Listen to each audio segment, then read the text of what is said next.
Bonjour à toutes, bonjour à tous, bienvenue. Merci d'être très nombreux pour travailler autrement. Cette formation lancée aujourd'hui par la DITP, la Direction interministérielle à la transformation publique, qui va nourrir le colloque en ligne que nous vous proposons, que vous propose la DITP en partenariat avec acteurs publics. On va présenter cette formation et puis plus largement parler sciences comportementales, ce qu'apportent les sciences cognitives et comportementales à l'action publique. Bonjour Thierry Lambert.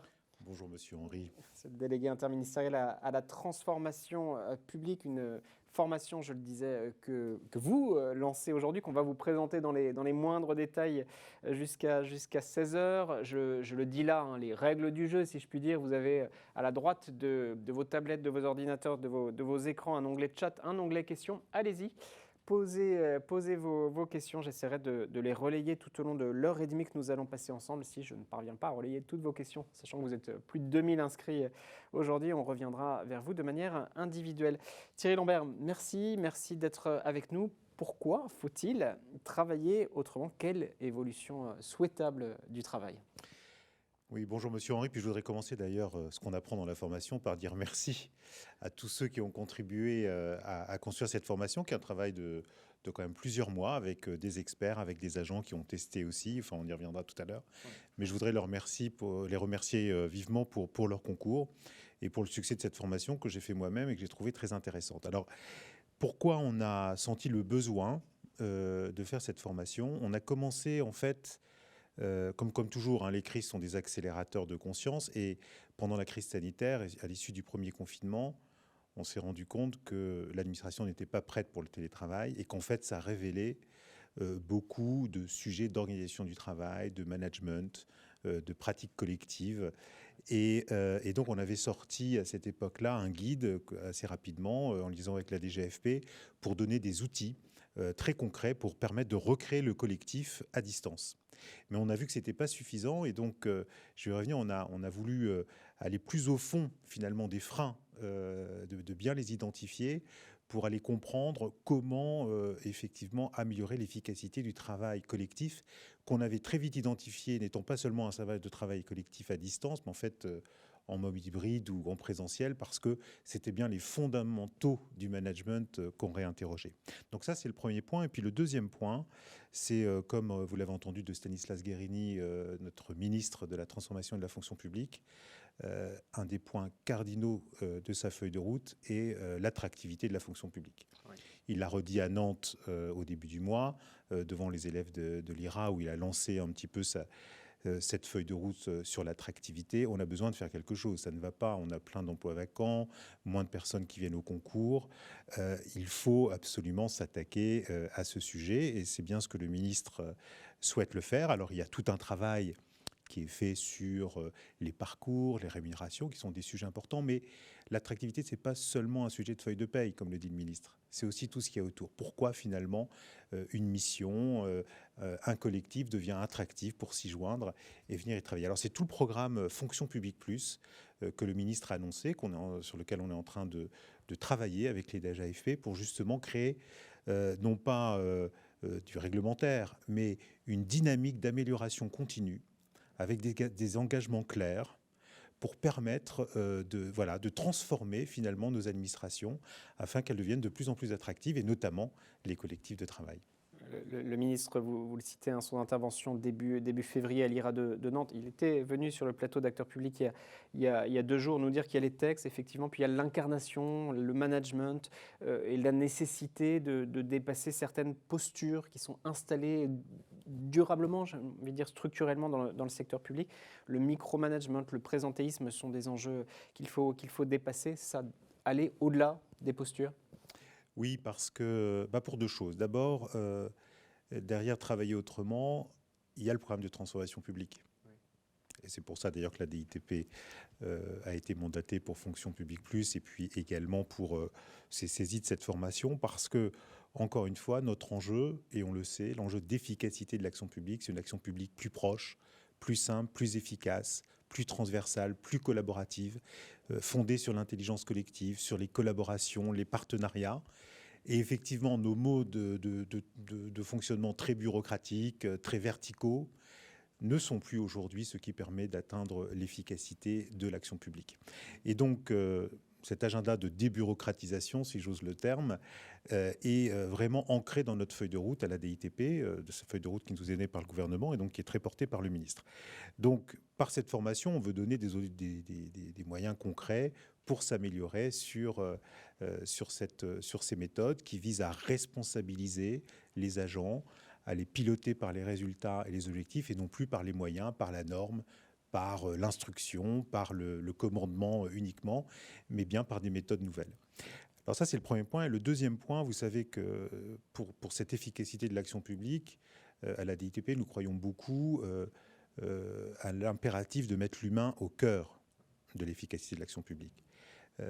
Voilà, ce n'est pas seulement des questions de normes ou de budget.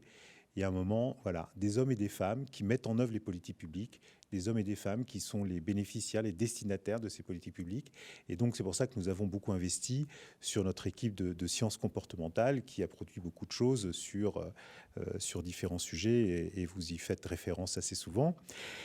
Là, on a voulu mobiliser cette expertise justement au service de l'amélioration du collectif de travail. On a mis les rituels, on a donné quelques idées aux managers sur les rituels d'équipe à mettre en place, etc. Mais là, on a voulu vraiment convoquer les sciences cognitives et comportementales pour démystifier, voire démasquer les pièges de notre cerveau, les pièges de nos habitudes, pour pouvoir bien les identifier, du coup mieux les travailler et faire évoluer nos comportements pour justement prendre conscience que ces comportements sont des conditions de la performance individuelle et collective. Ouais. Et que l'impact de nos comportements sur la performance des autres est très grand. Et donc on a voulu, à travers bien entendu des présentations magistrales qui sont mises à la disposition, mais disent très simplement, mais également des cas très concrets, des tests, pouvoir aider les managers, les agents à démasquer les pièges et à trouver les comportements qui, justement, scientifiquement, quelque part, permettent une meilleure performance individuelle et collective. J'ai suivi cette formation, je l'ai testée. On découvre des choses qui relèvent d'une forme d'évidence, sauf qu'on n'y pensait pas. Enfin, la formation est bien faite. Oui, parce qu'en fait, très concrètement, tout cela, on l'a en nous. Oui. Donc on le reconnaît. On l'a en nous depuis longtemps. Seulement, parfois, le dire, c'est important. Quand je dis le démasquer, c'est d'en prendre conscience. Et en prenant conscience, d'être capable d'agir sur ces comportements. Thierry Lambert, un mot sur la formation. Longtemps, le secteur public a été focalisé sur la formation initiale. On voit aujourd'hui toute l'importance, vous l'avez dit en creux, de la formation tout au long des parcours professionnels. La formation qui a évolué aussi dans ces formats. Travailler autrement en est l'incarnation. Confinement a changé la donne. Formation continue est aujourd'hui essentielle alors que la transformation s'accélère, que l'action publique devient aussi plus complexe. Écoutez, oui, c'est quand même incroyable. Moi, je vais vous dire, le principe de mutabilité des services publics, il est un principe fondamental du service public depuis plus de 100 ans, depuis les années 30, depuis les lois de Morgan. Tout le monde les connaît. Or, penser que être en mesure d'être à la hauteur de ce principe très élevé de mutabilité des services publics sans formation est quand même assez incroyable. Et je trouve qu'effectivement, on a sous-investi dans la fonction publique cette formation continue qui permet aux agents de toujours adapter leurs méthodes, leur compréhension des enjeux et finalement de rendre un meilleur service public aux Français parce qu'on évolue avec son temps, avec les technologies et avec les besoins des Français. Donc réinvestir la formation continue, c'est extrêmement important. C'est une des grandes ambitions de la réforme de la haute fonction publique. Il faut commencer par là, mais également les plans qui vont se développer sur les autres cadres et agents du service public pour faciliter l'accès à ces formations. Il y a un programme qui a été développé par la DGFP avec Mentor qui permet de les mettre en ligne. Donc c'est très bien qu'on puisse développer les outils en ligne. Il faut aussi mettre en place les outils dans des formations en physique, dans les écoles, dans les PFRH. Voilà, tout le monde se mobilise pour permettre aux agents d'avoir à leur disposition la capacité d'acquérir des nouvelles connaissances et des nouvelles méthodes pour répondre aux besoins de nos concitoyens. Et puis je dirais que plus récemment, l'accent a été mis sur l'enjeu de l'internalisation des compétences. Oui. de l'administration. Je ne reviens pas sur les débats qu'il y a eu sur l'externalisation poussée parfois dans le Conseil. Eh bien, là, le ministre a été très clair et la circulaire également de janvier 2022 du Premier ministre a invité les administrations à réinvestir la formation continue pour permettre effectivement aux agents publics d'acquérir les défauts, les compétences qui faisaient défaut et qui les conduisaient parfois à externaliser leurs prestations. Donc, réappropriation. Donc un enjeu très très fort sur lequel on va continuer nous à se mobiliser et très concrètement, ne serait-ce que via le Fonds de transformation de l'action publique qui a été inauguré, lancé par la deuxième saison par le ministre vendredi dernier, voilà, et qui aura un volet internalisation de compétences et formation à la fois sur le numérique mais également sur d'autres sujets. Et puis, bien entendu, la grande initiative prise par le ministre sur la formation à la transition écologique, qui est aussi un bon exemple de comment, du haut encadrement jusqu'à l'ensemble des fonctionnaires, on utilise la formation, mais pas seulement, aussi les méthodes de passage à l'action pour justement faire face à cette grande transition auquel nos concitoyens sont attachés. Transition durable, sciences comportementales qui joueront un rôle clé. Restez avec moi juste quelques minutes si vous voulez bien, Thierry Lambert. J'invite à me rejoindre Louis Jacquard qui travaille à la DITP, adjoint à la chef de la mission innovation publique, parce qu'il y a, ça y est, plein de questions très pratiques, pragmatiques sur cette formation, comment ça marche, est-elle en ligne, est-elle disponible? Vous allez nous évoquer quelques réponses très pragmatiques en 2-3 minutes. Bonjour d'abord, Louis Jacquard, merci d'être là. Alors, je les relaye. Une personne qui nous dit, est-ce que, comment, Dominique Chaumeton, je la salue, la formation sera-t-elle accessible en ligne et comment? Eh bien, tout à fait. Elle est accessible en ligne à partir d'aujourd'hui. Elle est bien, on peut la trouver sur le site modernisation.gouv.fr, le site de la DITP. Et ensuite, on peut la faire sur Mentor, donc qui est la plateforme de formation en ligne de l'État, et aussi dans vos différents espaces de formation, à partir du moment où votre ministère, votre établissement public a contacté la DITP pour avoir cette formation. Notre objectif est de présenter une formation gratuite, accessible à tous les agents publics, et qui puisse comme ça permettre d'irriguer l'ensemble des espaces de formation continue. La régie, il y a quelques slides, un petit spot qui va apparaître en écran partagé, comme on dit. Vous l'avez dit, c'est gratuit. C'est du sur-mesure, je peux suivre la formation en l'adaptant à mon agenda, à mes contraintes. C'est tout l'intérêt de l'utilisation de la formation en ligne, c'est que c'est une formation personnalisable. Elle s'ouvre par un autodiagnostic qui permet d'analyser ses points forts et ses points faibles, et ensuite de personnaliser la formation en fonction de ses besoins, en fonction de sa position, si on a un agent, un manager, et de choisir parmi les 10 modules différents, avec les 10 compétences clés, lesquelles on veut travailler et suivant quel rythme. Nous, ce qu'on conseille, c'est de faire maximum un module par jour, le temps de pouvoir intégrer les connaissances qui sont mises en œuvre et pouvoir vraiment les mettre en place au quotidien. Donc ces modules, c'est des petites vidéos dynamiques, péchues, qui durent quelques minutes, certaines plus longues. Il y a de la théorie, ce que disait le délégué interministériel, il y a des cas pratiques. Tout ça est complet, c'est ça? Chaque module, il y a une partie apport pédagogique en vidéo qui dure environ 5 minutes. Et ensuite, il y a des supports pédagogiques de fond, des cas pratiques qui sont explicités et aussi des actions qui sont proposées pour tester au quotidien et pouvoir ancrer ce qu'on vient d'apprendre. Chaque module dure environ 20 minutes et l'objet est de pouvoir faire les modules qu'on souhaite parmi les 10 qui sont proposés. On voit là, ça y est, les images qui apparaissent. C'est extrêmement simple. On va sur le site, on clique, on s'inscrit. On tombe sur l'autodiagnostic et ensuite on commence les modules en fonction de ce qui est souhaité. Donc vous avez dit une vingtaine de minutes, non? Exactement, une vingtaine de minutes par module. Fois 10. Et on a un temps limité, on a plusieurs semaines pour le faire? Comment ça? On a plusieurs semaines. L'idée, c'est que chacun puisse adapter à son rythme de travail. C'est aussi tout l'intérêt de la formation en ligne asynchrone, c'est-à-dire qu'on peut le faire en fonction de ses disponibilités. On peut le faire à tout moment. On peut refaire les modules plusieurs fois aussi dans l'expérimentation. Certains agents nous ont dit que c'était utile de pouvoir refaire plusieurs fois. Et en fin de parcours, quand on a fait l'intégralité de la formation, on a un document qui permet d'acquérir effectivement le fait qu'on a fait l'ensemble de la formation. Mais notre objet, c'est qu'elle reste en ligne et qu'elle puisse être refaite autant que possible, autant que besoin par les différentes équipes. C'est une des questions. On a, alors sinon un diplôme, au moins une attestation qui montre que c'est aussi valorisant dans un parcours qu'on peut mettre en avant. Tout à fait.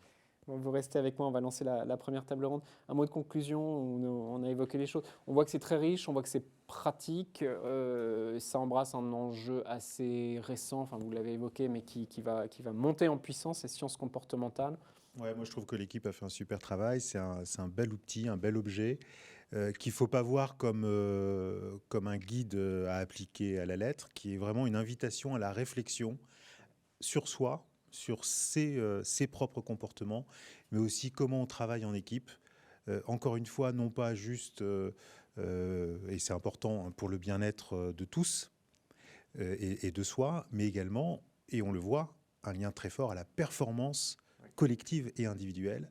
Et je pense que voilà, le rapport au temps, le rapport aux interactions humaines, écouter les autres, etc., on s'aperçoit qu'en fait, ces démarches empathiques sont des facteurs importants d'efficacité de l'action publique. C'est ça qui, à mon avis, est un des grands messages de cette formation. Et voilà, donc vous n'allez pas avoir... c'est pas un cours de management, c'est vraiment des sciences vulgarisées pour permettre d'être bien sensibilisé à ces questions, de les comprendre, de démasquer, de démystifier certaines choses et de pouvoir passer à l'action de manière concrète. Et visiblement, ça suscite un intérêt très très fort. On a rarement eu plus de 2000, près de 2500 personnes inscrites. Merci beaucoup, monsieur le délégué interministériel à la transformation publique, cher Thierry Lambert. Louis et Louis Jacquard, vous restez avec moi. On lance la première table ronde. On est ensemble jusqu'à 16h. Regard croisé, ce qu'apportent concrètement les sciences cognitives et comportementales à l'action publique. Bougez pas, on lance cette séquence dans une minute. Je vous propose, la régie, de faire passer le petit clip qu'on a vu à l'instant. De retour dans une toute petite minute. À tout de suite.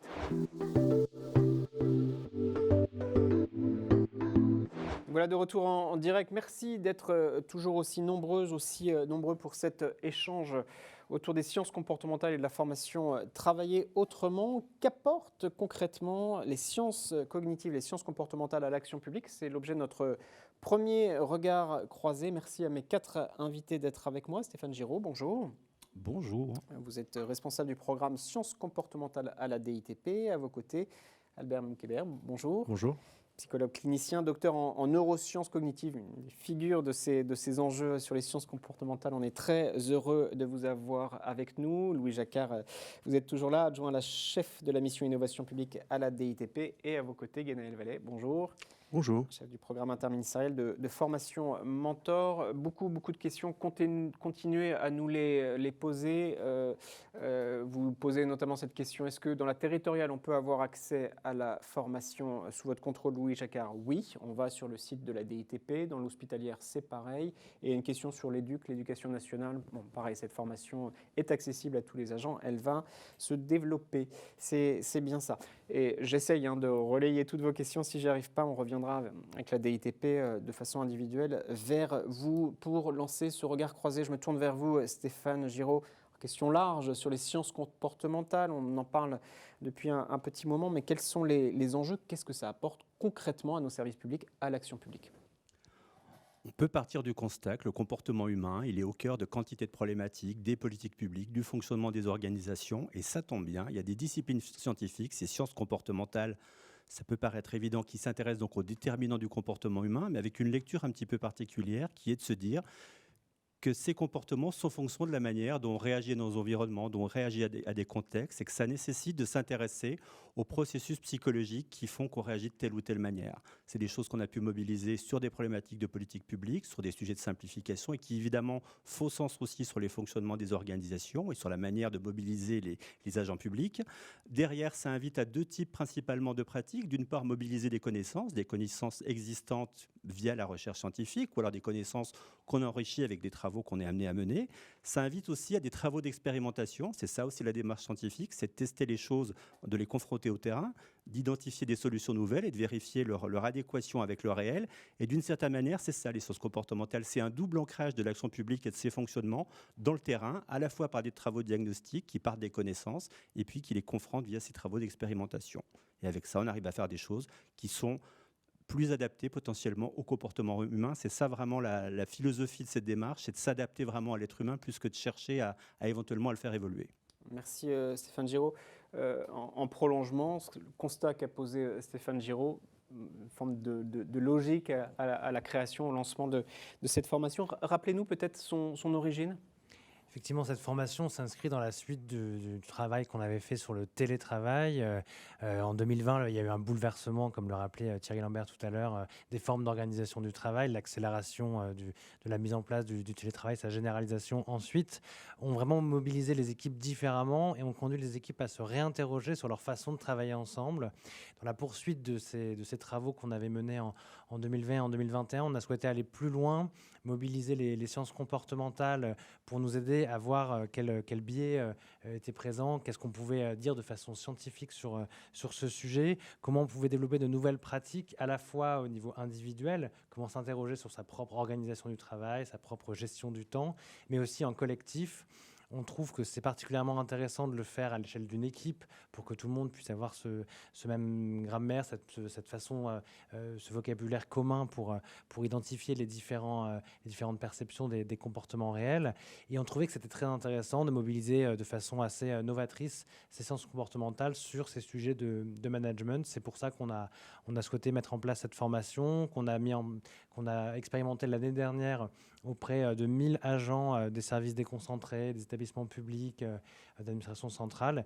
Et on a enrichi des retours des agents et la version qu'on a mis en ligne aujourd'hui est cette version améliorée qui essaye de répondre à ces enjeux le plus exhaustivement possible. Merci beaucoup. Formation qu'on lance, que vous lancez plutôt officiellement aujourd'hui. Il y a plein de questions pragmatiques. Peut-être on essaiera de les relayer. Si je suis vacataire, est-ce que je peux y avoir accès? Mais on en parle dans un instant.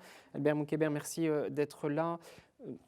Sur ces enjeux de psychologie au travail, dans quelle mesure on peut inviter la psychologie au travail? Il y a des questions sur le confinement qui brouille les lignes, séparation entre vie pro et vie perso. Comment vous appréhendez cela? Déjà, merci pour l'invitation. Merci à Bonjour. La psychologie a toujours été au travail. C'est juste qu'avant, ça se faisait un peu de manière intuitive. On appelait ça de la psychologie naïve. Les horaires de travail, l'organisation d'un bureau. C'était juste qu'on faisait ça selon nos croyances. Je sais pas, pendant longtemps, on pensait qu'il faut mettre des objectifs aux salariés qui sont hyper inatteignables pour qu'ils mettent autant qu'ils peuvent et ils arrivent à leur maximum. Aujourd'hui, on sait que ça, c'est une très mauvaise chose. Donc, la psychologie a toujours existé au travail, mais elle ne se faisait pas de manière systématique, sans une approche de recherche, sans une approche on appelle ça de la recherche-action, donc sans évaluer ce qu'on fait. Si je sens que quelque chose est vrai, j'essaye de l'appliquer, et si je sens que c'est pas bien. Et donc le changement aujourd'hui, c'est d'essayer de formaliser tout ça. Au lieu de se fier juste sur nos intentions, sur nos intuitions et cette psychologie naïve, comment est-ce que je vais faire pour utiliser les connaissances qui existent pour pouvoir mettre en place des choses qui ont plus de chances de marcher et de pouvoir les itérer et les améliorer. Et enfin, sur la séparation vie professionnelle, vie publique, notre cerveau ne fait pas la différence. C'est pas quand j'arrive au travail, notre cerveau se met en place. Et c'est vrai qu'avant, pour des raisons quasiment matérielles, il y avait une séparation. C'est que quand je rentre chez moi, mon patron ne peut pas m'envoyer un courrier qui arrive chez moi à 20h. On passe à autre chose. On passe à autre chose C'était le de cas manière, une séparation physique quasiment. Mais Ouais. avec Internet, avec les réseaux sociaux, les téléphones portables, les emails, etc., c'est vrai qu'il y a plus de perméabilité. Et donc, ça nécessite un peu plus de vigilance. Mais pour notre cerveau, c'est des contacts sociaux. On oublie de dire que le travail, au final, c'est un groupe d'humains qui essayent de collaborer vers un but commun. Et donc, essayer de voir comment est-ce qu'on fait pour qu'ils œuvrent ensemble d'une bonne manière. On va parler de la robustesse scientifique. Juste après, je me tourne vers vous, Guénel Vallée. Vous travaillez sur Monsieur Mentor, si je puis dire, le programme interministériel de formation Mentor. Quelles avancées de la formation en ligne? On le voit depuis 2 ans, depuis 3 ans, les lignes ont bougé. On l'a évoqué avec Thierry Lambert, la place de la formation tout au long de la vie est essentielle. Et puis, les formats sont nouveaux. Quelle est votre appréhension, particulièrement sur ces sujets personnels, comportementaux, sujets du quotidien? Oui, merci également pour l'invitation. Alors c'est vrai que quand on regarde un petit peu le marché de la formation et plus particulièrement celui de la formation en ligne, ce qu'on constate, c'est vraiment une explosion en fait des formations. D'ailleurs, on en trouve partout, sur tous les sites. Vous avez même des MOOC, vous pouvez trouver des formations très très rapidement. Donc en fait, on a vraiment à disposition une pléthore de ressources. Alors, ce qu'on constate globalement, c'est que ça va du simple dépôt de ressources, justement. On juxtapose des ressources et on donne ça à disposition en fait, des individus. avec des choses, en passant par des choses un petit peu plus structurées, qui sont effectivement des formations scénarisées avec une mise en activité en fait de l'apprenant en fait dans la formation, en mobilisant l'outil numérique. Et puis on a des choses, et ça explose vraiment énormément, c'est du 100% e-learning comme on l'appelle, hein, c'est-à-dire qu'en fait on est seul devant son ordinateur. Alors seul ou avec d'autres, mais à distance. Mais le plus souvent, c'est quand même seul, il faut bien le dire. L'offre s'enrichit de ce point de vue-là. C'est pas sans poser un certain nombre de questions sur la dimension sociale nécessaire aussi aux apprentissages. Et ça, je pense que vous pourrez en parler aussi, mais c'est quand même quelque chose d'important. Et aussi, on a vu beaucoup se développer des formats comme celui d'aujourd'hui, hein, des webinaires, qui ont pour objectif justement de traiter un sujet sur un temps relativement court, parfois avec plus ou moins de succès. Parfois, c'était une simple transposition de ce qu'on fait en présence, en fait, à distance, avec des difficultés quand même sur le format, parce que pour maintenir l'attention sur une durée longue, sachant qu'on est aussi sursollicité par d'autres choses, par le quotidien, c'est un peu compliqué. Et plus rarement, ce qu'on observe maintenant, c'est des formations de type hybride, voire carrément multimodales. Donc l'idée là, c'est vraiment de faire varier un certain nombre de modalités, c'est-à-dire de s'appuyer sur plusieurs modalités, qu'elles soient présentielles, distancielles, mais aussi des modalités pédagogiques. Hein. On va avoir de la communication synchrone, asynchrone, on va pouvoir se retrouver dans une classe virtuelle, avoir des temps de réflexion individuels, etc. etc. Faut savoir d'ailleurs qu'il y a une enquête qui a été faite auprès des acteurs de la formation, et 56% d'entre eux envisagent en 2023 d'aller vers ce type de support, c'est-à-dire de plus en plus de multimodalités, sachant qu'il y a aussi des dispositifs de formation qui sont basés sur le coaching, le tutorat, le mentorat, et eux peuvent s'appuyer aussi sur des outils numériques pour le faire. Merci beaucoup. On poursuit la discussion. Il y a juste, Louis, il y a vraiment beaucoup de questions très pragmatiques. Donc je les relaye là parce qu'il y en a beaucoup. Je salue Johan Fort-Rapporto de FP21 qui dit j'ai testé, il n'y a pas d'accès libre, il faut demander une création de compte. Le lien demande de se connecter, n'accepte pas mon adresse pro. Voilà, qu'est-ce qu'elle fait? On va sur votre site, c'est ça? On voit avec son supérieur Exactement. Donc, soit le ministère est déjà sur Mentor, et dans ce cas-là, on peut créer un compte sur Mentor et avoir accès à la formation. Soit, effectivement, il faut que son espace de formation, son organisme de formation fasse la demande à la DITP pour qu'on lui donne le contenu et qu'il puisse l'intégrer au sein de leur espace de formation. Donc, elle se tourne vers son responsable formation au sein de sa collectivité. Hein, c'est ça. Et il y a une question sur, y a-t-il dans cette formation une explication au préalable, une explication du fonctionnement de notre cerveau en préambule? Est-ce que vous savez ça, Stéphane? Je crois il y a des éléments fondamentaux sur la cognition, sur différents, on va dire, prérequis, mais qui sont plutôt déclinés par thématique, faisant l'objet d'un travail de synthèse globale sur ce sujet. Point de vigilance sur les prérequis d'efficacité.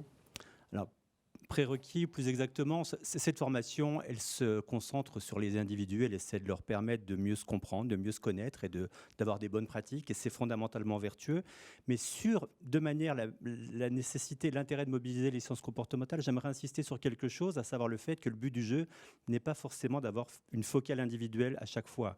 Il faut avant tout mobiliser ses connaissances pour faire évoluer les systèmes, pour faire évoluer les procédures.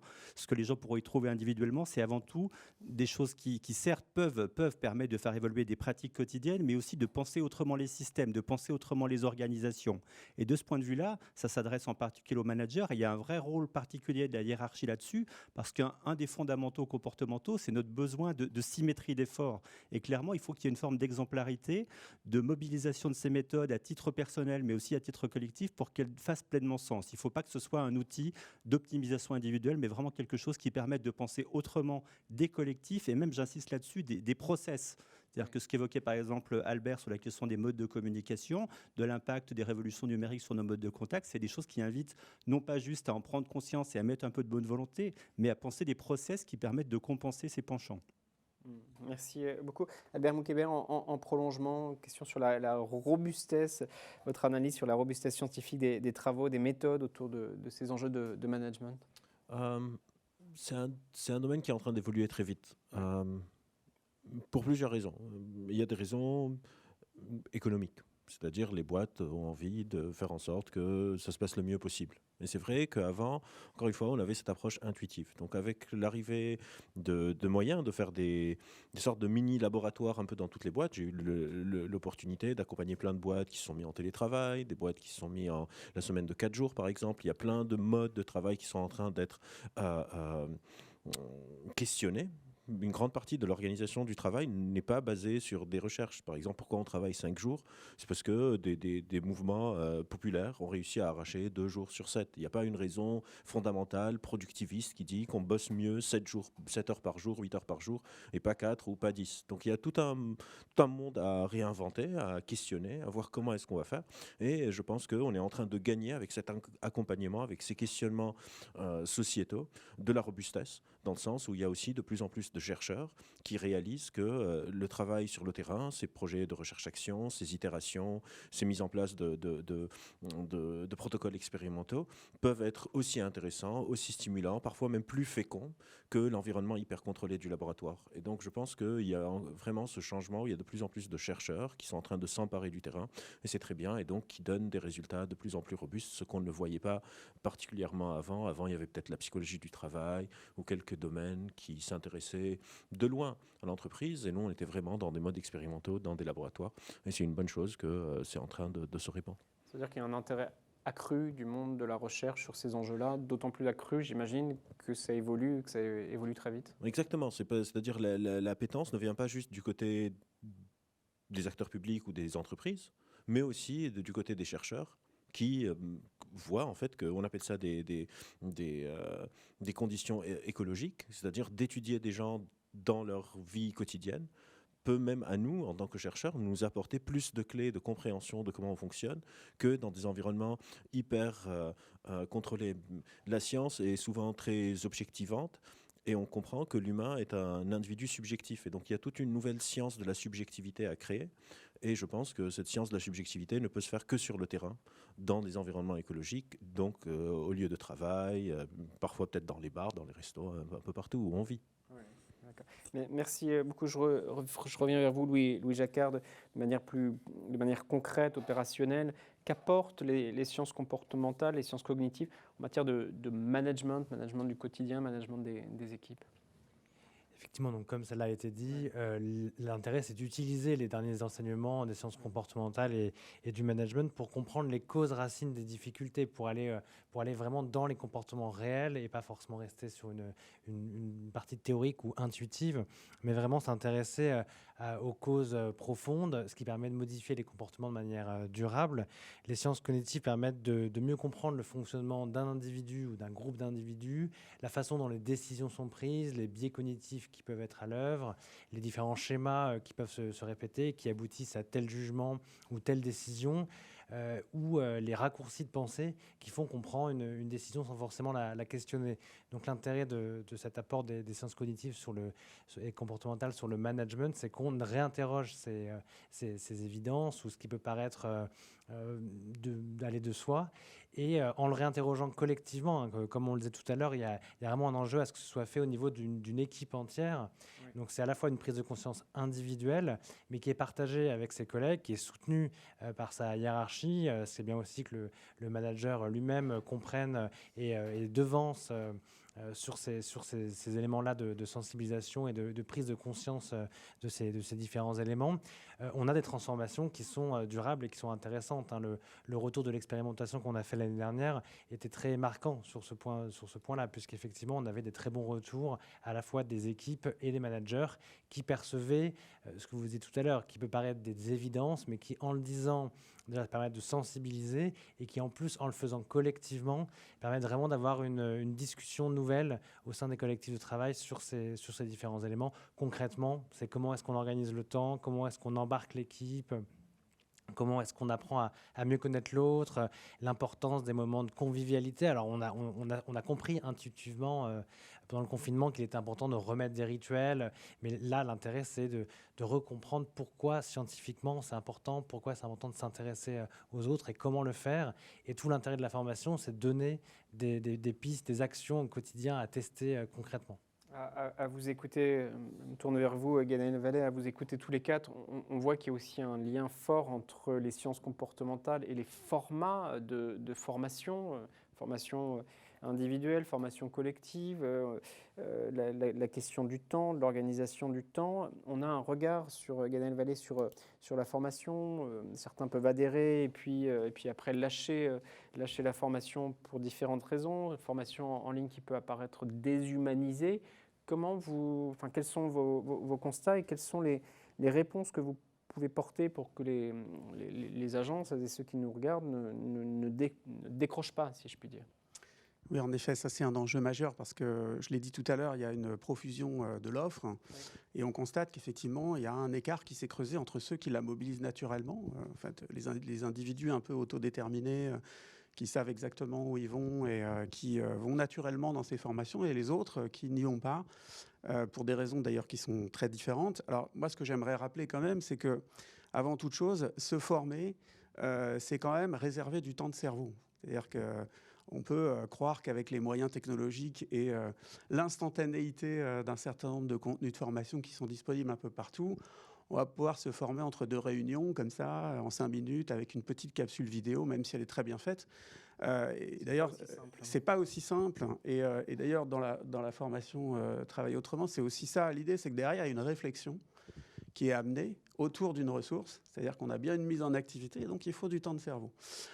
Donc du temps de cerveau, ça veut dire du temps où on n'est pas dérangé et où la formation ne vient pas en concurrence avec les autres activités. Ça veut dire que ça peut se faire dans un endroit calme, ça peut se faire sans être dérangé. Enfin voilà, Ça, je me permets de vous couper parce que c'est aussi dans le fil. Il ne faut pas non plus que ce soit le soir, parce que pour sanctuariser du temps. Enfin, ce sont des vraies questions. Hein. Oui, tout à fait, parce que le pendant de ça, c'est que derrière, les individus vont essayer de mobiliser du temps personnel parce qu'ils n'en ont pas assez dans le temps professionnel. Et là, on arrive à la question de la séparation entre la vie privée et la vie professionnelle. Et on arrive à mettre les gens en difficulté face à cet enjeu. Parce qu'on dit à tout le monde, formez-vous, il faut vous former, il faut se former, mais sans forcément leur laisser le temps de le faire. Voilà. Donc ça, c'est vraiment un enjeu majeur. Je pense qu'il y a aussi un autre enjeu, c'est la question aussi de l'appréhension qu'on peut avoir vis-à-vis de ces nouveaux médias et de cette formation avec le numérique, qui, pour certains individus qui sont peut-être un petit peu éloignés, qui n'ont pas l'habitude de se former de cette manière-là, peuvent avoir quelques craintes, justement, de se sentir un peu seul. Si je rencontre une difficulté technique, vers qui je vais me tourner ? Est-ce que quelqu'un va me répondre au bout du fil, voire même, et on l'a vu parce qu'on est en train justement au niveau de la plateforme Mentor de faire un audit scientifique justement pour mobiliser les sciences cognitives, et on s'aperçoit qu'il y a des utilisateurs qui nous disent ça c'est vraiment un frein, c'est-à-dire que moi j'ai besoin d'échanger avec d'autres, et contrairement à ce qu'on pense, les outils numériques le permettent aussi. Donc voilà, c'est tout l'enjeu de la conception de ces dispositifs qui va être posé. Important de souligner qu'une formation en ligne comme ça n'apporte pas des solutions immédiates, qu'il faut appréhender tout l'environnement des personnes. Louis Jacquard. Effectivement, pour compléter et pour répondre à votre question sur les rythmes qui sont conseillés, tout l'intérêt de cette expérimentation, c'est qu'on a testé auprès donc, de ces 1000 premiers utilisateurs l'année dernière. Ce qui remonte, c'est que le plus utile et le plus facile, ce qui était aussi le retour des sciences cognitives, c'est d'apprendre le matin, de commencer plutôt sa journée par ces modules, de ne pas enchaîner les différents modules, parce qu'effectivement, il y a une dizaine de modules différents. L'idée étant vraiment d'en faire un par jour, les espacer, et plutôt de se concentrer effectivement dans un endroit calme et d'être sur uniquement cette activité. Et un des retours importants aussi que nous ont fait les expérimentateurs l'année dernière, c'était de le faire en groupe au sein d'une équipe et de pouvoir prévoir des temps d'échange, ce qui permettait de pallier cette déshumanisation de la formation en ligne. Et effectivement, c'est le plus efficace quand c'est le collectif de travail qui fait la formation et le manager qui anime aussi ces temps de réflexion à partir de ce matériau matériau qui est fourni à tous. L'intérêt est très très vif et vous êtes toujours vraiment très très nombreuses et nombreux à poser des questions et à intervenir dans le chat, et c'est toujours beaucoup de questions très pragmatiques. Une personne qui me dit, qui me pose la question, l'accessibilité aux territoriaux semble conditionnée à la signature d'une convention entre ma collectivité, la DITP, etc. etc. Enfin, on ne va pas pouvoir répondre à toutes ces questions, mais peut-être si vous voulez bien Mais vous engager, Louis Jacquard, tant mieux qu'il y ait une appétence sur le répondre, sujet. Et effectivement, on répondra va- et on mettra toutes les informations sur le site, C'est et ça. on répondra aussi individuellement à ceux qui posent des un questions. engagement qu'on prend sur ces questions d'apparence technique, d'approche. On va regarder, il y a vos noms, on reviendra, la DITP reviendra vers vous de manière individuelle parce que l'intérêt est là. Ce serait dommage de créer des frustrations. Stéphane, C'est notre passion, les conditions d'usage, donc on va forcément s'y intéresser. voilà, très, très bien. Donc ça fonctionnera, tous les freins, les irritants seront levés. Stéphane Giraud, les sciences comportementales sont apparues assez récemment finalement dans le management, dans la gestion publique, leur diffusion à tout le moins, parce qu'il y avait peut-être certaines réticences qui sont toujours là. Vous en constatez encore? On est sur un champ, ou plutôt des champs disciplinaires qui sont encore jeunes à l'aune de l'histoire scientifique. Hein. Il y a encore des choses mouvantes, il y a encore des périmètres plus ou moins fluctuants, donc il y a forcément des incertitudes. Après, il y a des a priori, il y a des réticences, il y a des malentendus aussi. Hein. On est sur des champs qui peuvent interpréter de manière plus ou moins claire.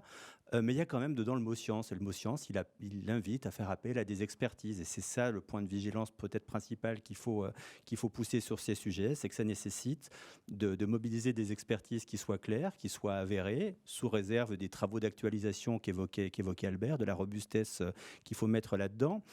Et sur ce point, Thierry Lambert l'évoquait, on s'efforce d'internaliser ces compétences, notamment au sein de la DITP.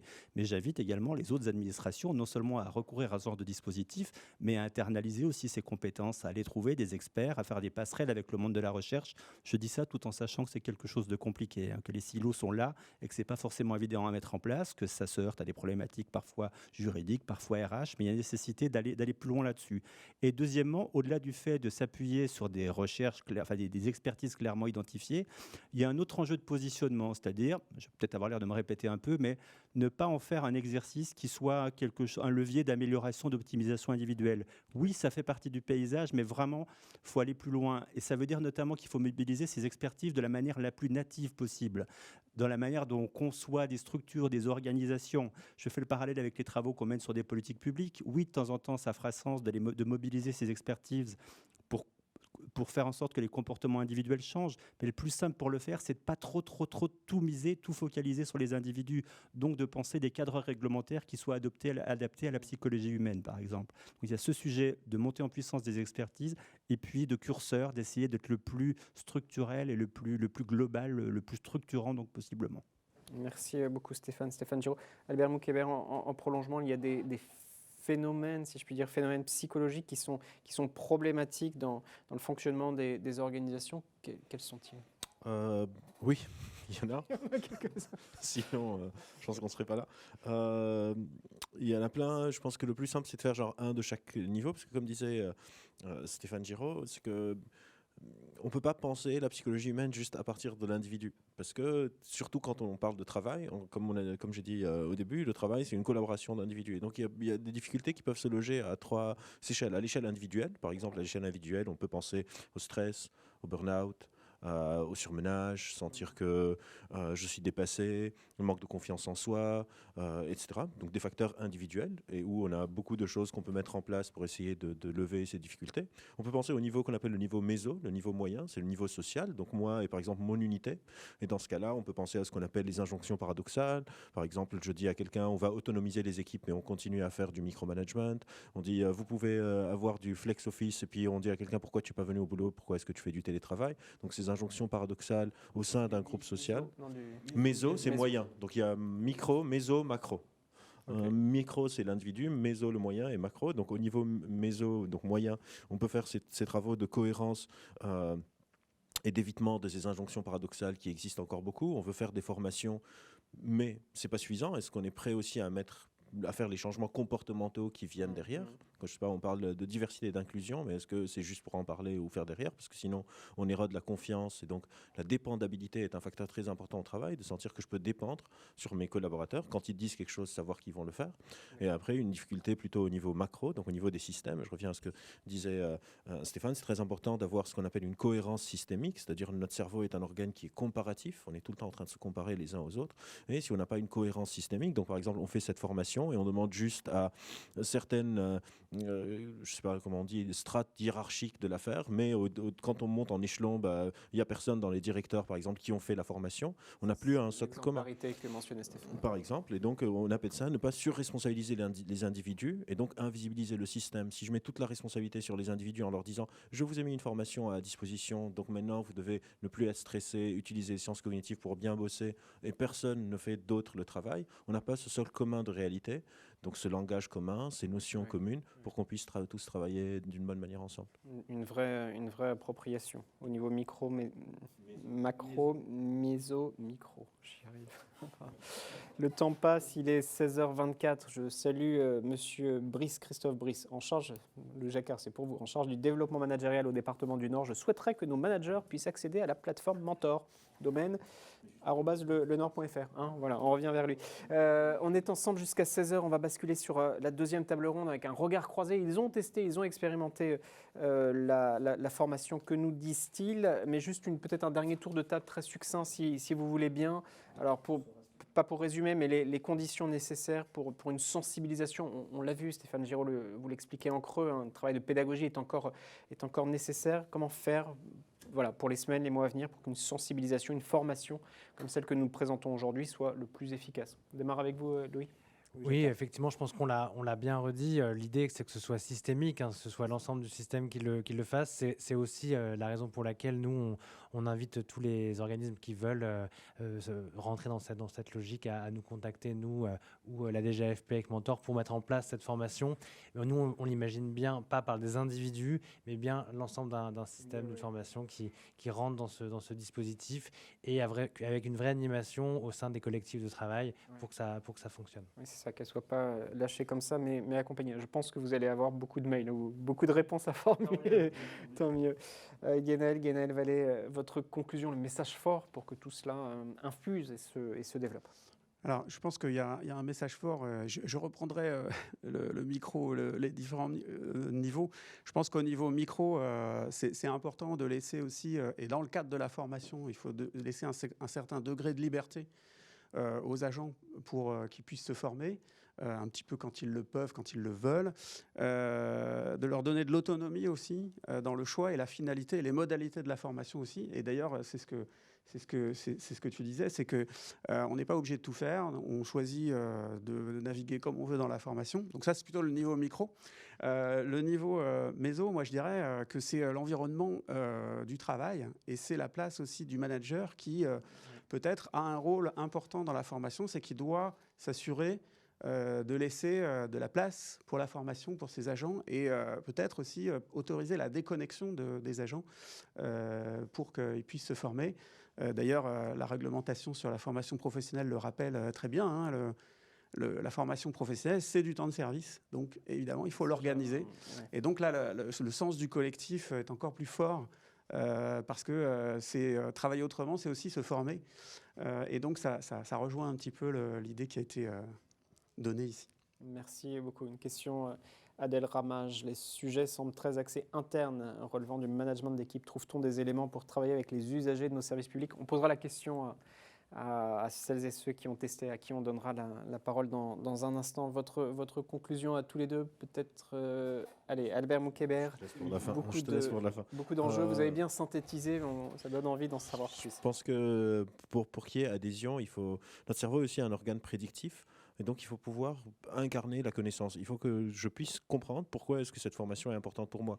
D'ailleurs, on voit ça aussi à l'école. Par exemple, si j'apprends de la trigonométrie, je ne comprends pas à quoi ça sert, j'adhère moins. Je me dis pourquoi est-ce que je vais apprendre les cosinus et les sinus, C'est pour etc. ça que certains d'entre nous ont moins adhéré. Exactement, c'est pour ça que certains d'entre nous ont moins adhéré. Et donc c'est important quand on fait ce genre de formation de l'incarner dans le réel. À quoi ça va me servir de faire cette formation concrètement? Est-ce que je suis juste en train de faire une énième formation qui va m'apprendre des sortes de lieux communs, ou est-ce que je vais pouvoir potentialiser cela? Et c'est là où on adhère mieux, quand on comprend pourquoi on est en train de faire quelque chose. C'est essentiel. C'est simple que de le dire, mais il y a tellement de... On évoquait avec Guénel Vallée toutes ces formations qui sont apparues extrêmement nombreuses, celles qui sont connectées au quotidien avec une efficacité. Stéphane Je Giraud. vais éviter de vous redire que tout ça doit être global et que nous sommes des êtres sociaux et que ça invite à une approche systémique. Alors, 2 conseils plus pratiques issus des enseignements des sciences comportementales. Un qui est sur un sujet que connaît par cœur mon voisin, le stress. N'appréhender cette chose qu'avec sérénité. Le stress, c'est un truc qu'on a développé pour se protéger d'espèces lointaines dans la savane. Ce n'est pas la peine de le mobiliser outre mesure dans un cadre professionnel. Deuxièmement, un truc comportemental. Vous avez des agendas électroniques pour la plupart. N'hésitez pas à les utiliser pour sanctuariser justement ces moments. On évoquait le fait que potentiellement les formations, c'est quelque chose qu'on prévoyait, qu'on faisait pas plus ou moins je ne sais quoi.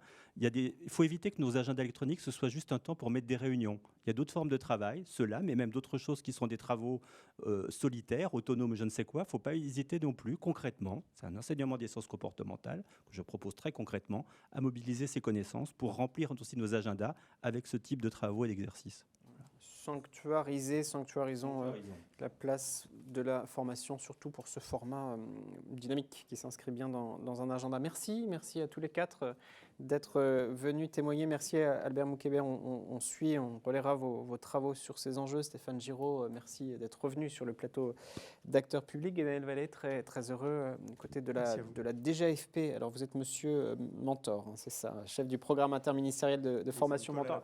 Alors il faudra que vous regardiez, parce que je me tournais vers Louis Jacquard, toutes les questions auxquelles il doit répondre, et beaucoup de questions aussi sur Mentor, comment y accéder, vous regarderez tous les deux.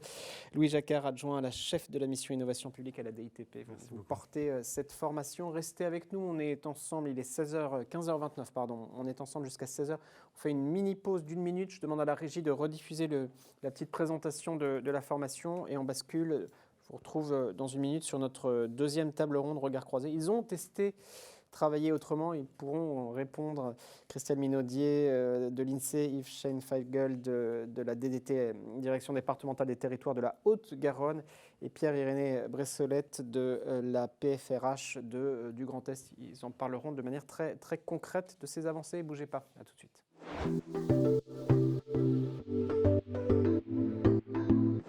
Rebonjour, nous voilà de retour en direct pour cet échange sur travailler autrement et plus largement on débat, on échange sur l'apport des sciences comportementales à l'action publique. Ensemble jusqu'à 16h, vous êtes extrêmement nombreux à réagir dans le chat et dans l'onglet questions. Continuez à poser vos questions, continuez aussi à poser vos questions très pragmatiques sur comment on fait, comment on s'inscrit, combien de temps ça dure, etc. La DITP, la DGAFP également reviendra vers vous de manière individuelle. Merci beaucoup à mes 3 invités qui ont testé cette formation et qui nous parlent plus largement sciences comportementales. Avec moi en plateau, Pierre-Irénée Bressolette. Bonjour. Bonjour. Responsable de la formation à la PFRH de la préfecture de Grand Est. PFRH, la plateforme interministérielle d'appui aux ressources humaines. C'est bien ça. Avec moi en distanciel, comme on dit, Christelle Minaudier. Bonjour. Vous m'entendez, voilà, chef de l'unité coordination des activités transversales OSG, secrétariat général de l'INSEE, Yves Scheinfeigel. Bonjour. Bonjour. Merci beaucoup, monsieur le directeur. Très heureux d'échanger avec vous, directeur à la direction départementale des territoires de la Haute-Garonne. Vous intervenez depuis votre bureau. Merci beaucoup à tous les 3. Peut-être je démarre avec vous en plateau, Pierre-Irénée Bressolette. Première question et à vous 3 d'ailleurs sur cette formation. Quel est votre regard? Qu'apporte-t-elle? Quels sont vos retours, vous qui l'avez testé, expérimenté? Alors, merci pour l'invitation. Et donc en effet, en Grand Est, on a pu bénéficier de cette expérimentation entre la mi-mars et la fin mai 2022.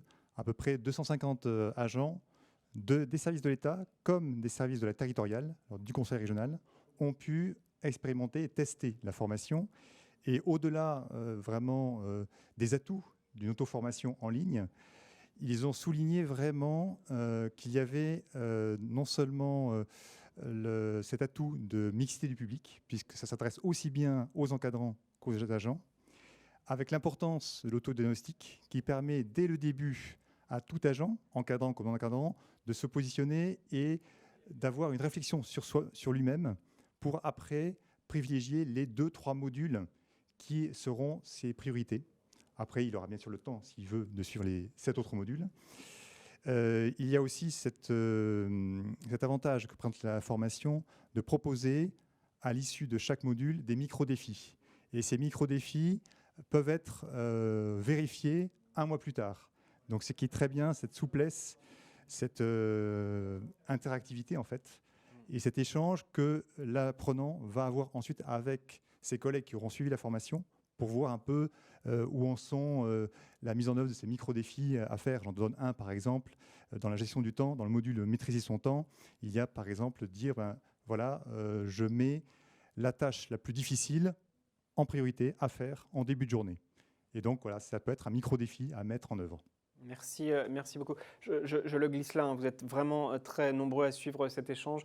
Je précise que dès 16h, quand on terminera ce colloque en ligne, vous aurez la possibilité de revoir l'intégralité des échanges si vous avez pu accéder qu'une partie de nos discussions. Christelle Minaudier, comment a été reçue cette formation et cet enjeu de sciences comportementales du côté de l'INSEE ?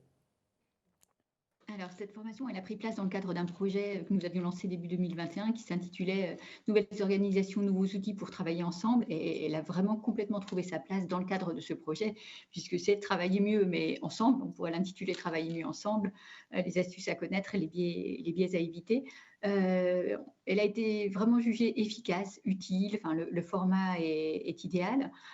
Au-delà des avantages qui viennent d'être soulignés, nous, on a relevé aussi l'importance des messages clés, puisqu'on a à disposition ensuite des messages clés. Et pour n'en citer qu'un, par exemple, pour le module « Prendre conscience de sa posture de pouvoir », un des messages, c'est « Lorsque nous sommes en situation de pouvoir, nous demandons moins d'aide aux autres et préférons faire les choses seuls ». Alors, effectivement, nous connaissons tous le dicton « Seul on va plus vite, ensemble on va plus loin ». Et ben voilà, c'est cette idée-là et c'est important de rappeler ces messages clés. Donc vraiment, cette formation a été bien perçue. Nous sommes 500 à nous être inscrits. Tout le monde n'est pas allé au bout des modules, des 10 modules, évidemment. Moi, j'aurais souhaité que nous soyons davantage à nous inscrire d'une part et à aller au bout des modules. Parce qu'à titre personnel, moi, je suis allée au bout des 10 modules et j'en ai d'ailleurs suivi un certain nombre plusieurs fois. Donc, nous l'avons fortement recommandé. Merci beaucoup. Vous restez avec nous, évidemment. Monsieur le directeur départemental des territoires de la Haute-Garonne, on l'a évoqué, on l'a mis en discussion sur la première table ronde. Il est important que cette formation et plus largement cet enjeu de sciences comportementales s'inscrivent dans un projet de service. C'est le cas à la DDT de la Haute-Garonne ? Alors, ça a été le cas, effectivement, et la formation a été une belle opportunité. On avait lancé un projet de service à l'issue du premier confinement qui s'est nourri de beaucoup d'apports. On a suivi du télétravail, mais on a vu qu'on ne pouvait pas revenir en arrière sur une autre organisation du travail. Ça a posé beaucoup de questions sur le rapport au temps, le rapport aux autres, le rapport au numérique. Et dans les réponses qui étaient attendues par les agents, qu'ils soient cadres, encadrants ou agents de maîtrise de l'exécution, il y a eu la manière de réinventer le rapport au travail, la manière de travailler. Et le fait d'avoir testé cette formation, ces modules, c'est tombé à pic. Ça s'insérait parfaitement dans l'un des axes du projet de service qui est l'axe compétences. Je pourrais y revenir tout à l'heure. Et c'est vraiment une très, très bonne opportunité dont je remercie la DITP. Le point important aussi, c'est l'aspect très souple de l'outil. Finalement, c'est une formation individuelle, formation d'introspection qui vient faire se poser des questions à chacun quand on suit les modules. Il y a une forme de confiance sur la manière de s'auto-évaluer. Et ça, c'est assez novateur par rapport à ce qu'on peut vivre classiquement. Merci beaucoup. Vous restez évidemment avec moi. On est ensemble jusqu'à 16h. Pierre-Irénée Bressolette, On a évoqué aussi ces formats innovants, avec Thierry Lambert, la place de la formation qui est essentielle dans un contexte d'instabilité, de transformation qui s'accélère. Ces formats innovants, classes virtuelles, ces formations aussi qui englobent différentes approches. Il y a une montée en puissance, vous le constatez, une montée en puissance des sciences comportementales au sein de votre organisation, au sein du secteur public? Oui, tout à fait. Donc, pour vous donner un exemple, c'est vrai que dès 2019, certaines PFRH, notamment la PFRH Pays de Loire, a monté une session de formation sur l'intelligence émotionnelle. Et là, vraiment, en 2023, quand on va dans l'outil qui est Saphir, qui rassemble toutes les formations proposées aux agents publics, de l'État comme de la territoriale ou de l'hospitalière, on constate que vraiment, il y a à peu près, par région, au moins 1 à 2 sessions de formation sur des sujets tels que, par exemple, je prends le cas de la Bourgogne-Franche-Comté, les neurosciences et le manager, ou comment notre cerveau pilote nos décisions et nos actions. Donc on voit vraiment un intérêt grandissant de ce sujet, de ces sciences comportementales, et qui repose aussi sur un besoin, puisque mes collègues des autres PFRH, des autres régions, basent leurs actions sur des besoins qui viennent du terrain. Donc il y a quand même une maturité. Pour vous donner encore un autre exemple, là, en Grand Est, il y a à peine 2 semaines, on a fait un webinaire sur l'intelligence émotionnelle et il y avait 45 personnes sans problème, très motivées, qui activaient beaucoup le chat pour poser plein de questions. Et c'est vraiment des sujets appréciés et qui montent vraiment en puissance. Ça veut dire, Christelle Minaudier, qu'on l'évoquait avec Gaël Vallée de la DGAFP, on voit se multiplier les formations en ligne. Parfois, il est compliqué de voir l'intérêt des uns et des autres, les unes et les autres de ces formations. Il faut bien expliquer, il y a un travail de pédagogie autour de la formation. Il faut qu'elle mélange, qu'elle soit un peu hybride, télétravail, des formations en distance, qu'elle soit incarnée aussi, on l'a dit, pour incarner avec le quotidien des agents et qu'ils y voient, agents et managers, une avancée concrète dans leur quotidien. C'est tout cela à la fois les conditions de réussite de ce genre de formation? Oui, tout à fait. Le format là, assez court de cette formation était vraiment, vraiment important. L'approche sciences cognitives et comportementales, pour l'INSEE, effectivement, qui cherche à mesurer pour comprendre et donc bien sûr comprendre, c'était vraiment important de faire le lien, de comprendre le fonctionnement du cerveau, de comprendre les raccourcis de pensée, comme cela a été dit tout à l'heure. Et c'est en ce sens-là qu'elle prend vraiment tout à fait sa place. Après, il s'agissait d'une expérimentation. Voilà, 10% des agents l'ont expérimenté. Peut-être que maintenant, il faudrait alors la rendre obligatoire, pourquoi pas. En tout cas, aller au-delà de l'expérimentation si on veut embarquer les 90% d'agents restants. Mais elle était... Pour le coup, j'ai entendu parler de formation déshumanisée. Moi, je l'ai trouvée, au contraire, incarnée, cette formation. Et à partir du moment où il y a les différents niveaux, micro, méso, macro, on embarque l'individu, le collectif, et il y a un côté déculpabilisant aussi, parce que finalement, on comprend un peu mieux nos postures, nos réactions, et ça aide à avancer sereinement, sans stress, comme cela a été dit lors de la table ronde précédente également. Merci beaucoup. Toujours beaucoup de questions. Madame Kerloche, à la VNF, c'est voie navigable, je vais y arriver, de France. Comment accéder à la formation à la DGFIP? Madame Orvin, Monsieur Sauvage, comment accéder à la formation à la FPH? Encore une fois, Louis Jacquard l'a dit tout à l'heure de la DITP. La DITP reviendra vers vous de manière individuelle pour vous expliquer comment faire concrètement. Monsieur le directeur, sur l'apport des sciences comportementales, quelle est votre appréhension des sciences comportementales qui viennent aider aussi vos managers, vos agents, vos managers à être à l'écoute, à identifier peut-être des signaux faibles, anticiper aussi les situations pour apporter des réponses? Ça fait partie des enjeux importants. Oui, tout à fait. Alors, simplement pour faire une remarque un peu franche, le mot sciences cognitives ou sciences comportementales, ça peut un peu faire peur ou décontenancer. Ça fait très théorique ou ça fait très manipulation intellectuelle. Et donc, dans les faits, c'est du bon sens. Et c'est ça qu'il faut essayer de rappeler aux agents que ce type de science, finalement, c'est du réflexe de se tourner vers l'autre, d'écouter l'autre. Il faudra veiller vraiment à démythifier le terme pour pas que ça fasse peur. Indépendamment de ça, on a eu plusieurs apports au projet de service, dont un apport assez dramatique qui est le suicide d'un collaborateur, et ça nous a vraiment fait prendre collectivement conscience que l'humain devait être au centre du jeu et qu'il fallait vraiment qu'on se professionnalise, qu'on arme pour détecter les signaux faibles. Et de ce point de vue, la formation telle qu'elle a été conçue nous y a aidés. Ça répondait réellement à un besoin exprimé dans des circonstances dramatiques, circonstances qu'on a surmontées ensemble pour construire les choses et éviter que ça ne se reproduise pas, mais tout en évitant de travailler sous ce stress et en essayant de rendre les choses sereines sur l'avenir à construire. Merci beaucoup. Monsieur Bressolette, j'imagine que vous êtes forcément d'accord sur les sciences comportementales. Alors peut-être le terme peut alors, pas faire peur, mais du moins peut intriguer. Mais au fond, on parle d'écouter, dit monsieur le directeur, écouter les autres, être en relation, l'humain au cœur de tout. C'est la base pour avancer. Oui, tout à fait. En fait, ce qui a été aussi beaucoup apprécié, ce que je voulais dire tout à l'heure dans cette formation, c'est cette inscription d'action assez simple finalement, et je retrouve le bon sens que soulevait le directeur de DT Haute-Garonne, de dire voilà, inscription d'actions simples dans la vie quotidienne professionnelle, qui est finalement une vie totalement humaine. Et donc c'est vrai que prendre l'humain au cœur de nos activités professionnelles, c'est ça l'essentiel. Voilà, c'est ce que je voulais dire. Oui. Merci beaucoup.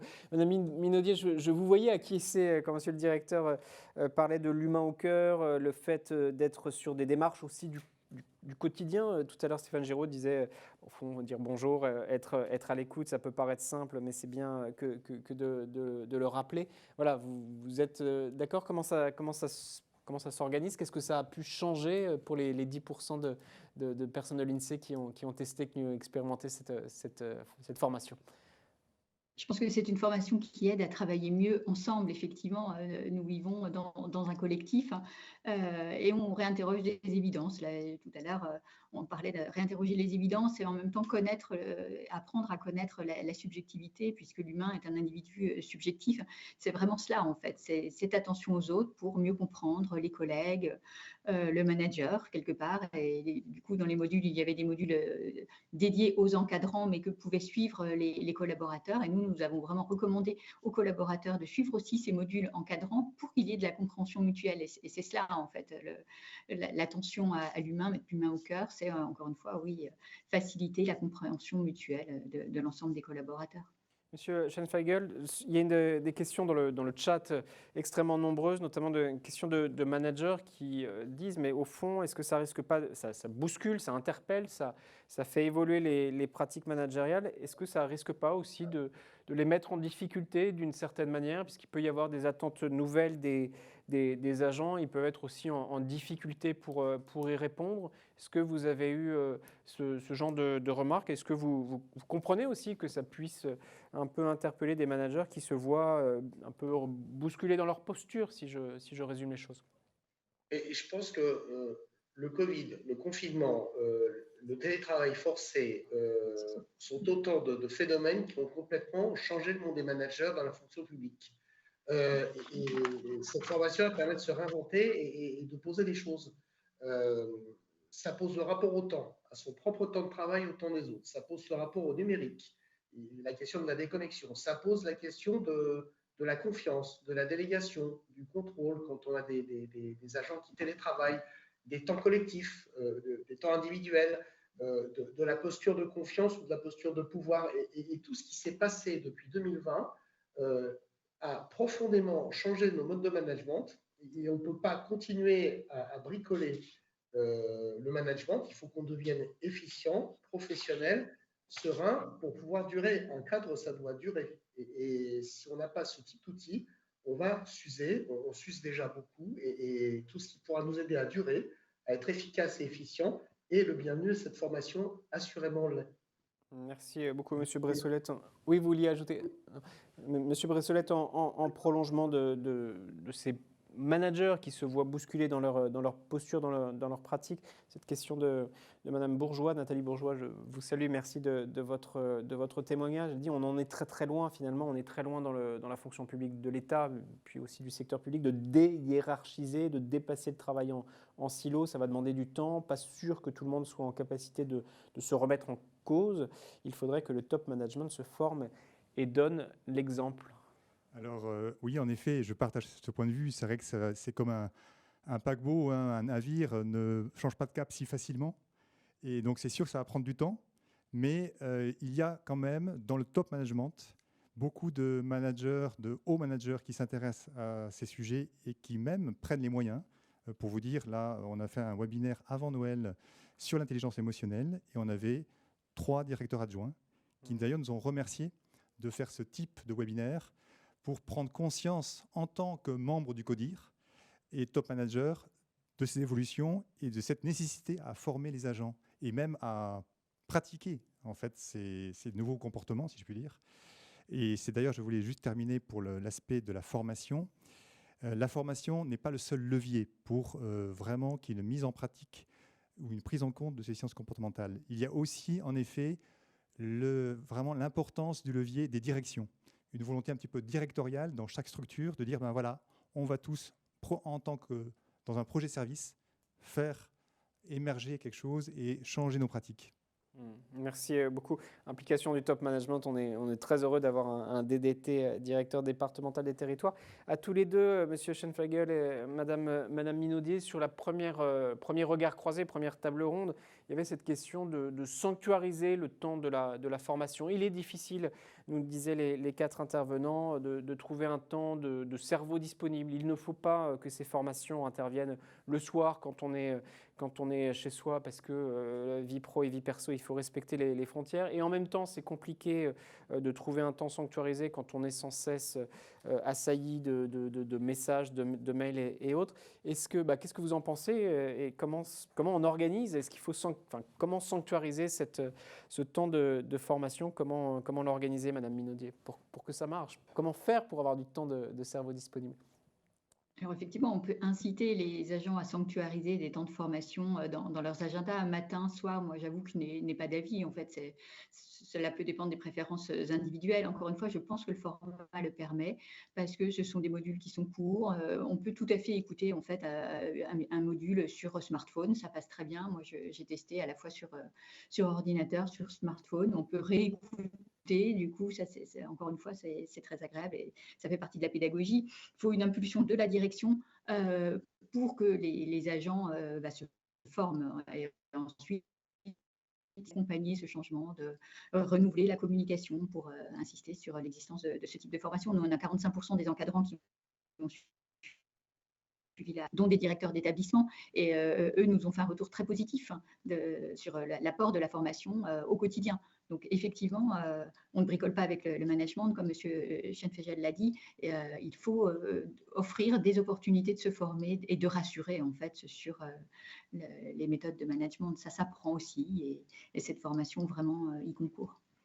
Monsieur le directeur, le fait d'avoir 10 capsules vidéo, 10 temps de formation, est-ce que, d'un point de vue concret, dans le quotidien, comment faire en sorte d'être complètement libre d'esprit et être complètement focus sur sa formation quand on les fait en journée, quand on a son téléphone concrètement pour les managers et les agents qui nous regardent, qui s'expriment là-dessus dans le chat? Qu'est-ce que vous leur dites? Il faut prendre rendez-vous avec soi-même, il faut couper tout son environnement de téléphone, de smartphone, d'ordinateur. Voilà, qu'est-ce que vous leur conseillez? C'est une question essentielle, la réponse est très compliquée, ça dépend de chacun. Je n'ai pas de recette. Je peux vous dire ce que je fais. Là, j'ai fermé ma porte, j'ai un papier sur ma porte ne pas déranger en webinaire et je gèle dans mon agenda des temps de rien prendre pour travailler sur des dossiers ou former. Tout ce qu'on peut faire, Madame Minaudier l'a dit, c'est inciter à, c'est dire que c'est important pour le projet de service. Nous, ce qu'on a essayé de faire, c'est construire des parcours dans la durée, on a construit des parcours de formation, c'est-à-dire dans les entretiens professionnels. On invite les agents à s'inscrire dans des parcours de formation sur plusieurs années, ce qui leur permet de planifier leur formation pour avoir une certaine continuité d'évolution sur divers thèmes, dont le management et ça en fait partie. Mais c'est vrai que le truc de dire on gèle 1 heure, on s'enferme dans son bureau, on met une pancarte, ne pas déranger, je suis en formation, c'est bête, c'est concret, ça marche. Hein, et puis en mettant le téléphone en mode avion sur vibreur, ça marche encore mieux. Donc c'est souvent très simple et c'est un truc, c'est pas une recette miracle, c'est à chacun de savoir où il met ses priorités et comment il s'organise. Et là, la formation le permet justement d'adapter en fonction de son agenda. Il y a deux remarques dans le chat pour vous, des personnes qui sont intéressées par la formation que vous évoquiez c'est l'intelligence émotionnelle. Hein, c'est ça, des personnes intéressées également par votre webinaire sur l'intelligence émotionnelle. Donc s'il est possible de le retrouver en ligne, ils en seront heureux. Une autre personne aussi qui parle Alors, si je puis me permettre, c'est malheureusement le replay n'est pas disponible, étant donné quand même dans ce type de formation, on peut des fois exprimer des choses très personnelles. Et donc, c'est vrai qu'en termes de déontologie, le replay n'a pas été diffusé et ne sera pas diffusé. Mais voilà. Par contre, ces personnes peut-être... Peut-être, oui, elles peuvent revenir vers nous. Voilà, leur demander comment on peut leur transmettre au moins le support, le format, la manière dont... Tout à fait. Puisque visiblement, tous ces sujets essaiment et suscitent un intérêt très fort. Il est 15h57 et nous fermons l'antenne, si je puis dire, à 16h et quelques. Je vous propose peut-être un dernier tour de table et puis Louis Jacquard de la DITP peut-être viendra dire un mot de conclusion. Un conseil, peut-être un message fort sur lequel insister en conclusion, Monsieur Bressolette. Je reviendrai un peu sur ce qu'a dit le DDT de Haute-Garonne, qui est tout à fait vrai. On a beaucoup parlé, surtout dans la première table ronde, de temps de formation, de temps de travail, de temps du cerveau, mais il ne faut pas négliger en effet l'espace. Et c'est vrai que l'espace consacré à la formation doit être bien considéré. L'idéal, en effet, c'est dans chaque structure d'avoir un ou des locaux qui sont disponibles quand les agents se mettent en position d'apprenant pour ces séances de e-learning. Mais après, on sait que les locaux sont ce qu'ils sont. Donc, c'est vrai que ça va permettre peut-être à ceux qui laissent leur poste libre en poste comme ils sont en télétravail, que les agents en site puissent aller sur les bureaux disponibles pour vraiment se consacrer pendant 1 à 2 heures sur une formation en ligne. Voilà, c'est la question de l'espace est importante. Merci beaucoup d'être venu témoigner. Une autre personne qui ajoute, intéressée par le support de formation intelligence émotionnelle. Voilà. Je retiens. On vous donnera leur contact.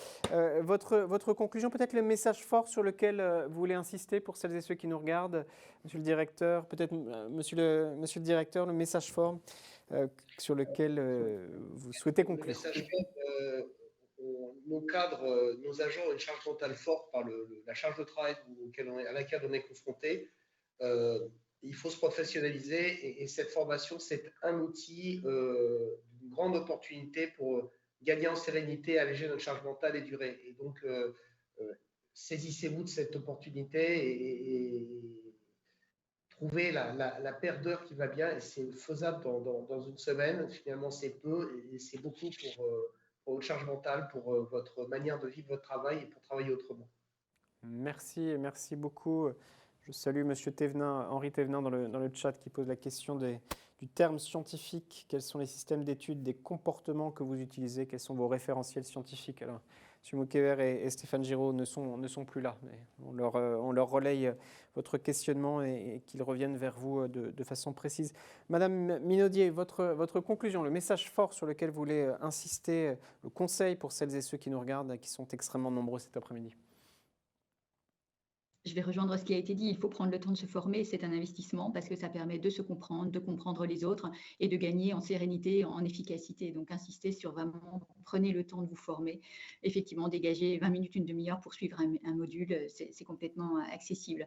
Alors, je voulais signaler, nous, qu'à l'INSEE, nous avons eu un traitement un peu de faveur puisque nous avons pu bénéficier de 2 webinaires animés par une docteure en neurosciences cognitives pour expliquer en fait ce dont il s'agissait. Et c'était important en fait, ça a été vraiment bien perçu. On a une centaine d'agents qui ont suivi ces webinaires et de fait, ça a aidé à quantifier peut-être un peu le terme sciences cognitives comportementales. Merci beaucoup à tous les deux. Merci Yves Schenfeigel, monsieur le directeur à la direction départementale des territoires. Votre regard, votre analyse était précieuse. DDT de la Haute-Garonne, merci beaucoup. Merci Christelle Minaudier, vous êtes au secrétariat général de l'INSEE. Merci Pierre-Irénée Bressolette, responsable de la formation à la PFRH à la préfecture du Grand Est. Et ça continue, hein, les questions sur l'intelligence émotionnelle, le cadre est souhaité. Je vous propose une micro coupure, 30 secondes, et on conclut en 2 minutes, 2 minutes chrono. À 16h05, on mettra un terme à nos échanges qui suscitent beaucoup d'interrogations. Donc on réinvestira, on reviendra sur ce thème qui suscite beaucoup d'intérêt. Bougez pas, on conclut dans une poignée de secondes. À tout de suite.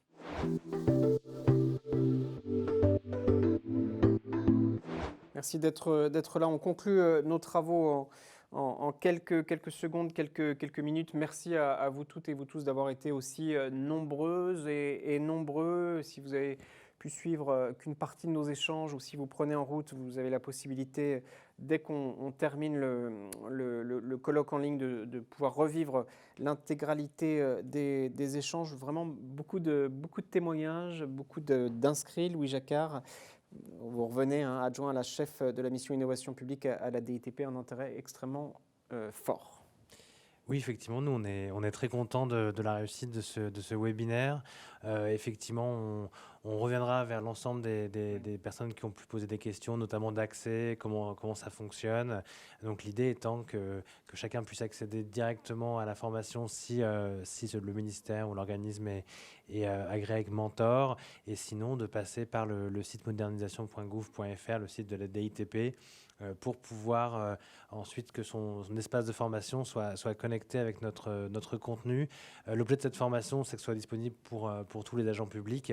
Et effectivement, le principal succès, c'est que chaque formation et chaque institut de formation puisse s'emparer de cette matière qu'on met à disposition de tout le monde. De manière le plus simple et le plus large possible. Merci d'avoir été là, Guénaël Vallet, chef du programme interministériel de formation Mentor. On le voit, les attentes sont très fortes.